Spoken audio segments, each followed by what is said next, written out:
Hey guys, welcome to today's video. Today I'm going to be showing you how to defeat Captain Traunt.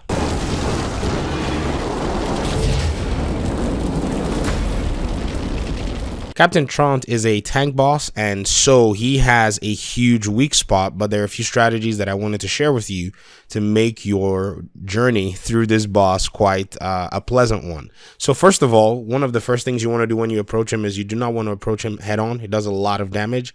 What you want to try to do is you want to try to go on the balcony on the left of the stage while you're walking into it. Now, this is a chosen specific point because there are not a lot of NPCs that spawn on this side of the arena. If you go on the right side, there is a spawn point for some of the enemies.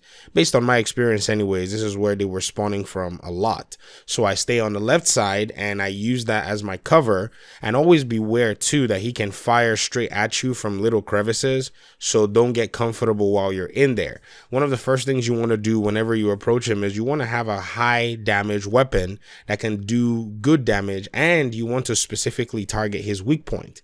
His weak point is definitely going to help you break his armor faster, and if you are using perhaps shock ammo, this is definitely going to be a plus for you because this is going to keep him a little bit under a status effect. I'm using Amara, so I benefit from status effects whenever I use shock ammo or whenever I use corrosive ammo, and so this is definitely one of the things that you want to look out for. The second thing is he does send two high-speed balls of ice and fire in the respective order that I've named them, and so these things travel through the entire arena very fast, so make sure that you're keeping an eye on them, at least the corner of your eye, in order to make sure that they are not damaging you, because they can continue to hit you and destroy your armor, and at any rate they're probably going to take you out before he even does. Now, some of the things that you can do, in my opinion, is while you're hunting or while you're farming, look for yourself a very solid shield that will be able to take a lot of damage. In my case, I have a very good shield. It does it kind of keeps me alive for a while. Now, its recharge time is actually really high, but I still use it anyways because the shield does keep me alive. I mean, it takes a long time for it to break. You have to do a lot of damage on my character for me to be able to be without a shield. Now, another thing too is whenever the stage gets hot, because the fire aspect can really throw you off. He'll be throwing fire and be throwing flames and lava everywhere. You want to make sure that you are well calculated in how you move. One of the things that you will notice is while you're shooting him, there'll be ammo and there'll be health drops at the center of the stage. So if you're running out of ammo, if you're running low on health, you want to make your way down to the stage as quickly as possible, as tactfully as possible, grab some ammo, grab some health, and run back into the same spot that you were. Pick a corner where those high-powered, extremely fast balls of fire and ice cannot touch you, and you can continue to damage him from there. You have to take your time. If you move to the right side, or if any of the NPCs were to spawn towards you, also, one of the best things that I would say is keep a solid melee weapon with you. I use the leech, and it's got almost 40-something% melee damage just by itself. Once I hit an enemy once, twice, they're usually down. There are other things that you can do as well. Some shields allow for you to have like higher rate of fire when your shield's down, or high reload speed when your shield's down, or even heavy melee damage when your shields are down or when your shields are full. So you could benefit from this at the same time while you're fighting this boss. Now, that's pretty much it. If you continue to hit him in his weak points, continue to hit him in give him headshots, make sure that your weapons are weapons that can do some decent damage like I mentioned earlier in the video, and I think this should help you. And if you're having any problems, leave them in the comment section. I will leave my boss gameplay to continue running so that you guys can actually see how I actually overcame this boss. That way you can take a visual look for yourself. Anyways, that's all I have for today. Thank you very much for your time and your audience. Also, consider subbing if you want to see some Borderlands guides. And I guess I'll see you in the next video. Peace.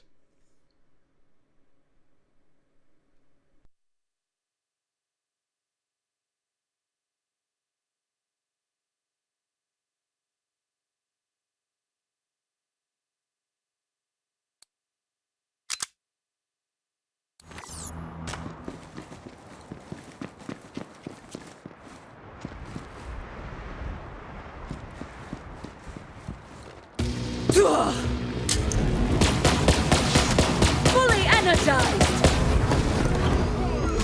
All aboard!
You wasted Traunt?